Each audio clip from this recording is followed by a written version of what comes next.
Livro Carta Aberta aos Católicos Perplexos, Monsenhor Marcel Lefebvre.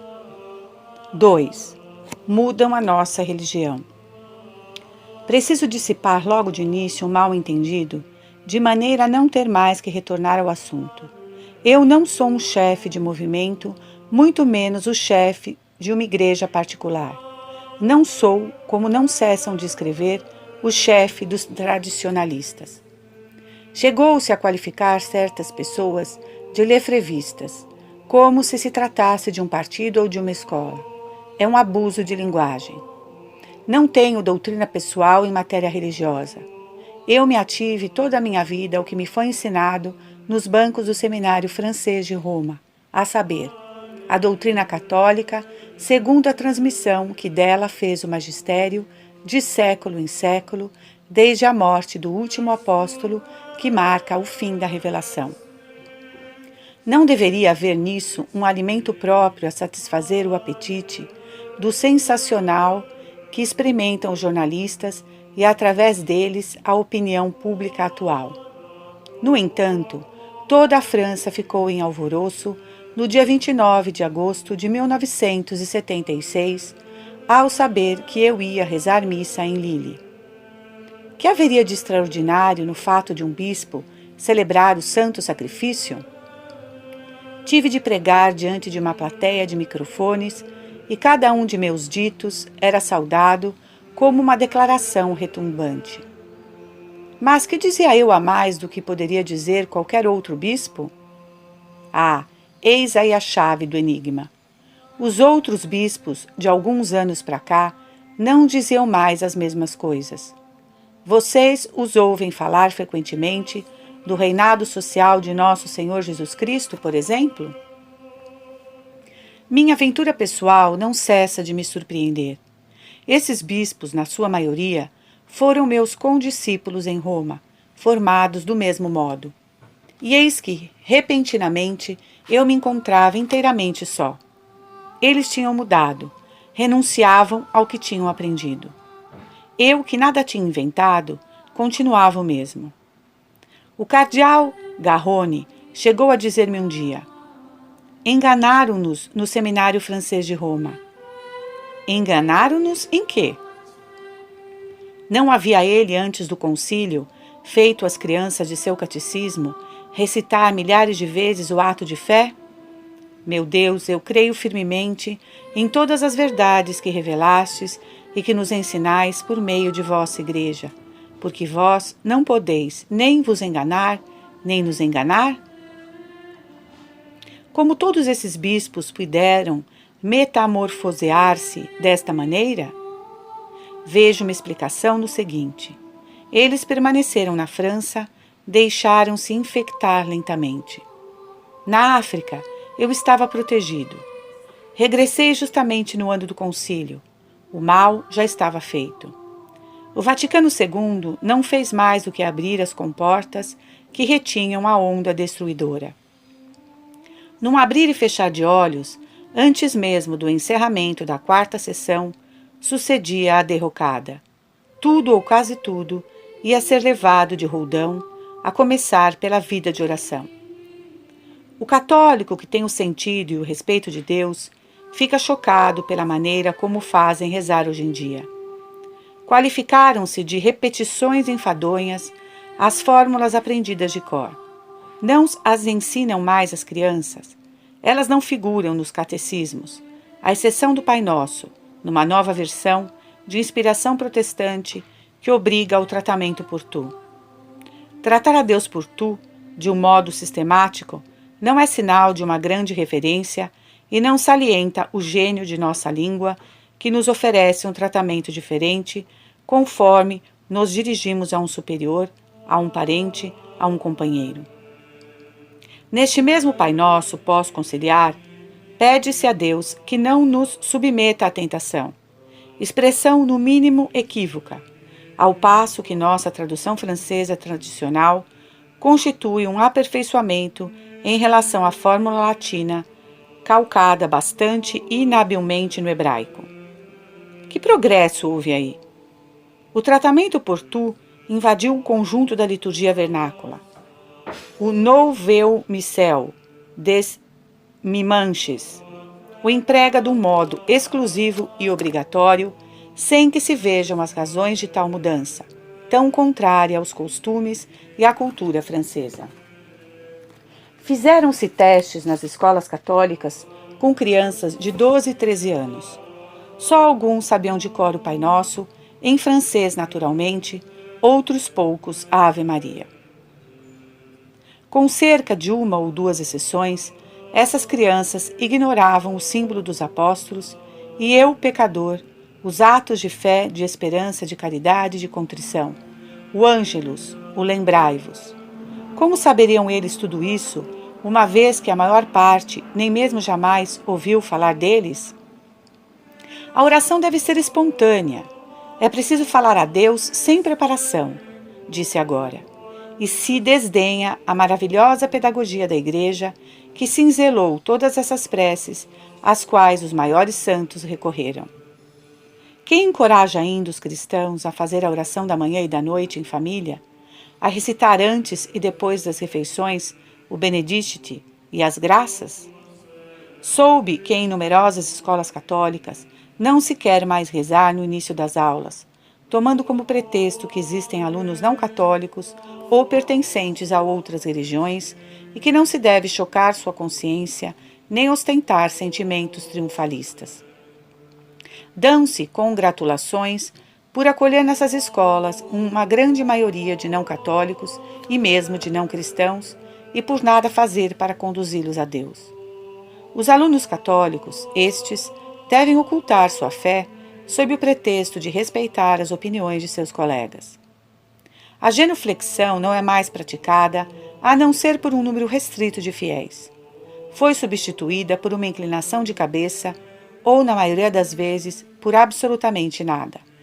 Entra-se numa igreja e senta-se. A mobília foi trocada, os genuflexórios transformados em lenha. Em muitos lugares, se colocaram poltronas idênticas às das salas de espetáculo, o que permite, de resto, instalar mais confortavelmente o público, enquanto que as igrejas são utilizadas para concertos. Citou-se o caso de uma capela do Santíssimo Sacramento, numa grande paróquia parisiense, onde certo número de pessoas que trabalhavam nos arredores vinham fazer uma visita na hora do almoço. Um dia ela foi fechada por causa de trabalhos. Quando reabriu suas portas, os genuflexórios tinham desaparecido. Sobre um tapete confortável haviam dispostos bancos estofados e muito fofos, de um preço certamente elevado e comparáveis aos que se podem encontrar no vestíbulo das grandes sociedades ou das companhias aéreas. O comportamento dos fiéis mudou logo. Uns se punham de joelhos sobre o tapete, mas a maior parte se instalava comodamente e meditava de pernas cruzadas diante do tabernáculo. Havia certamente no espírito do clero dessa paróquia uma intenção. Não se fazem arranjos custosos sem refletir no que se pratica. Verifica-se uma vontade de modificar as relações do homem com Deus no sentido da familiaridade, da desenvoltura, como se tratasse com ele de igual para igual. Como se persuadir se são suprimidos os gestos que materializam a virtude de religião, de que se está na presença do Criador e do soberano Senhor de todas as coisas? Não se corre também o risco de diminuir o sentimento de sua presença real no tabernáculo? Os católicos estão, outrosim, desorientados pela ideia pré-concebida de banalidade e mesmo de vulgaridade que se lhes impõe nos lugares de culto de um modo sistemático. Taxou-se de triunfalismo tudo que concorria para a beleza dos edifícios e para o esplendor das cerimônias. A decoração deve aproximar-se do cenário cotidiano, do vivido. Nos séculos de fé, oferecia-se a Deus o que se possuía de mais precioso.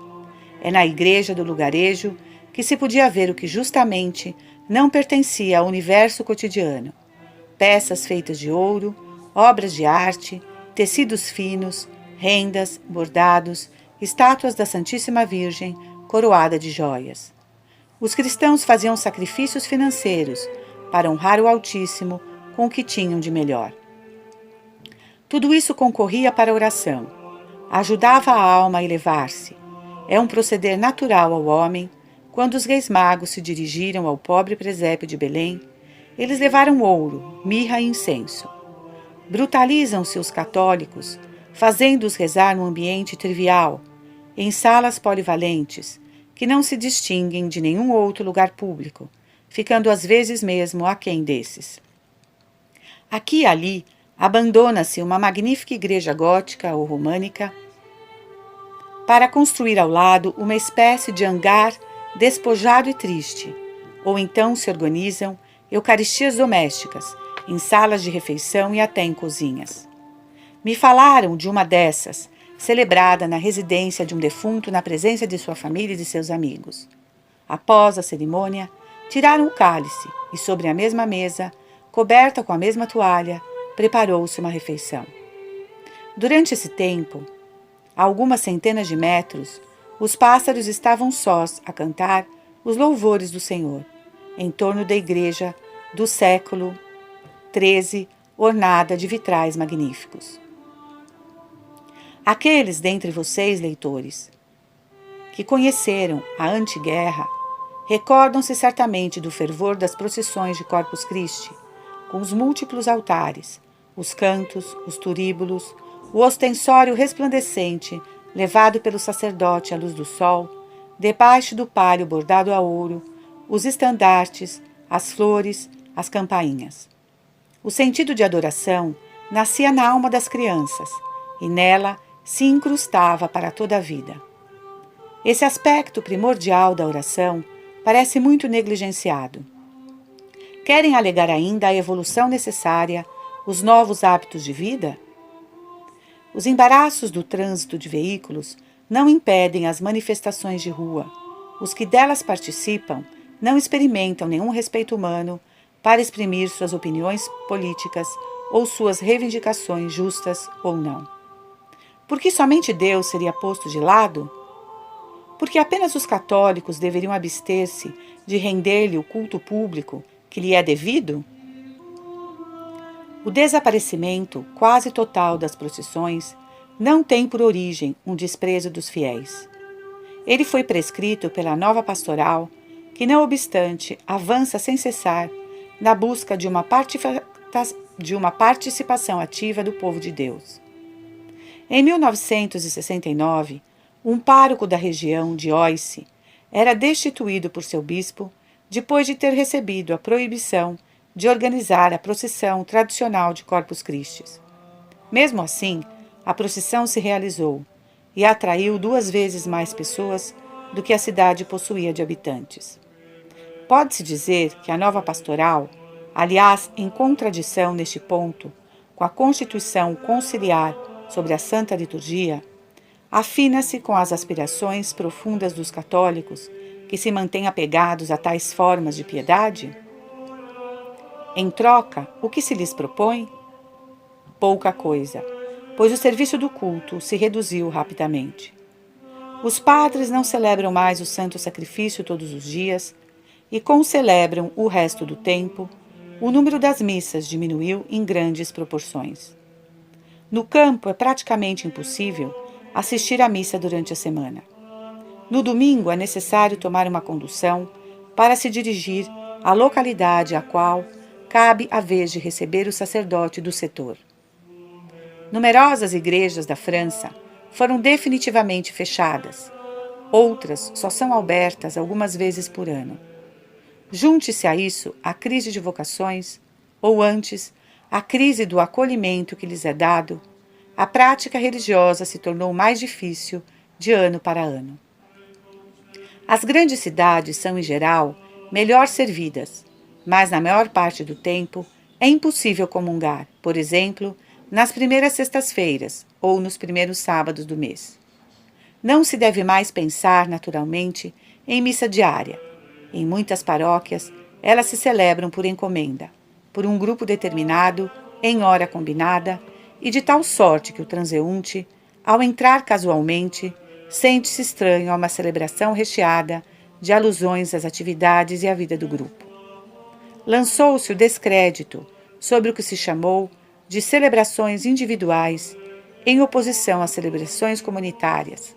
Na realidade, a comunidade se fragmentou em pequenas células. Não é raro verem-se sacerdotes celebrar em casa de um católico comprometido em atividades de ação católica ou em outras, na presença de alguns militantes.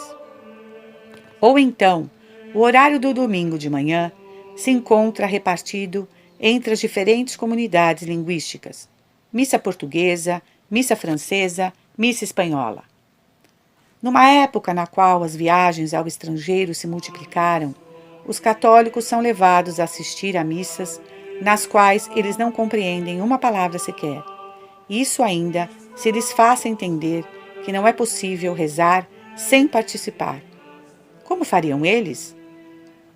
Fim das missas, ou muito poucas. Fim das procissões, fim da bênção do Santíssimo Sacramento, fim das vésperas. A oração em comum foi reduzida a uma expressão mais simples. Mas, quando o fiel superou as dificuldades de horários e deslocamentos, que encontra ele para matar sua sede espiritual? Falarei mais adiante da liturgia e das graves alterações que ela sofre.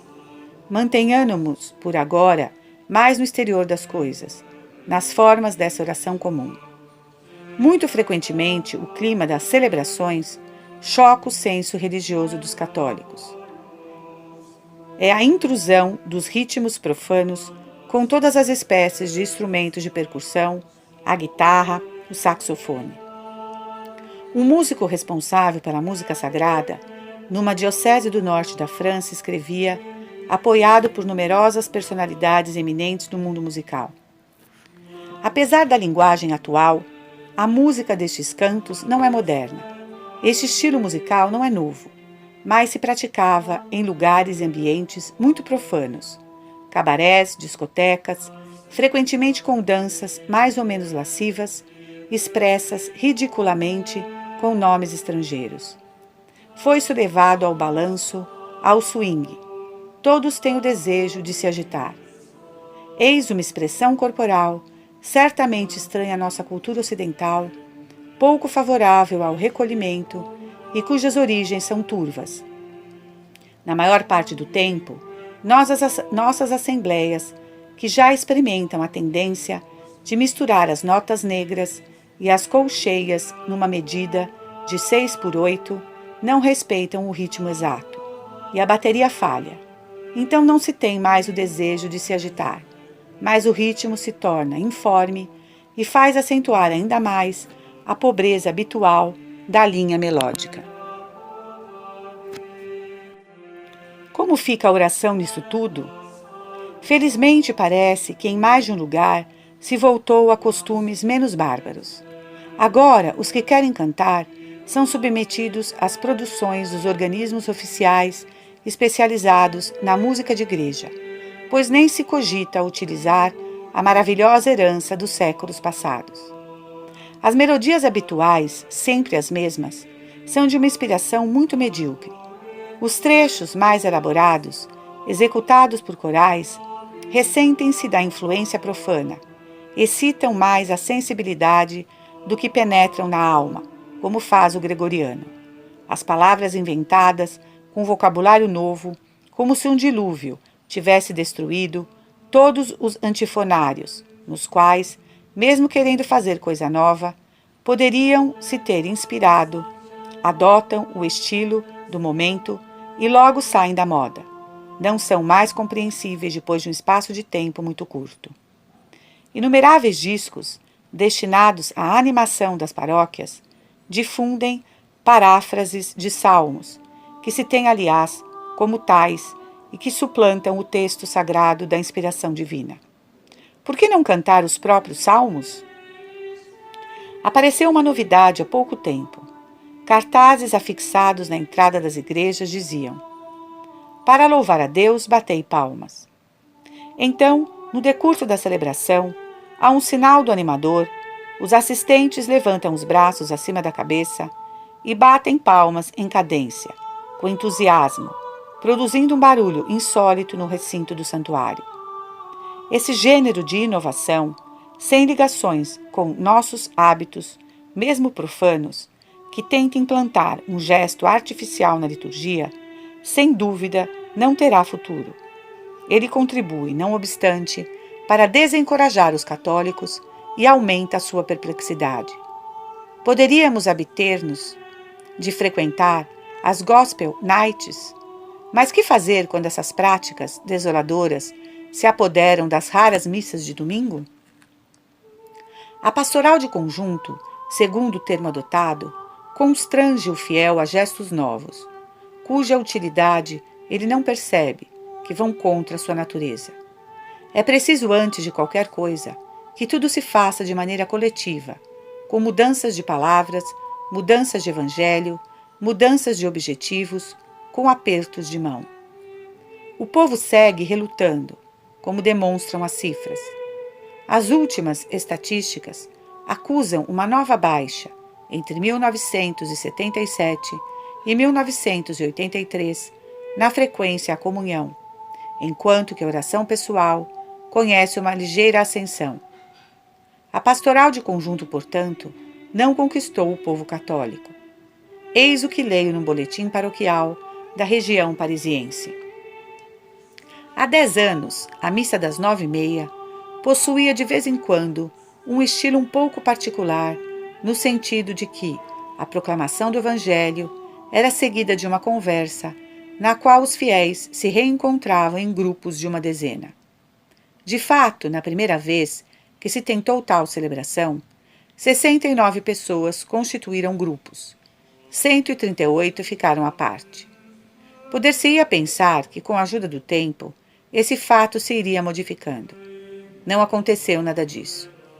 A equipe paroquial organizou, então, uma reunião para saber se continuariam ou não as missas com conversas.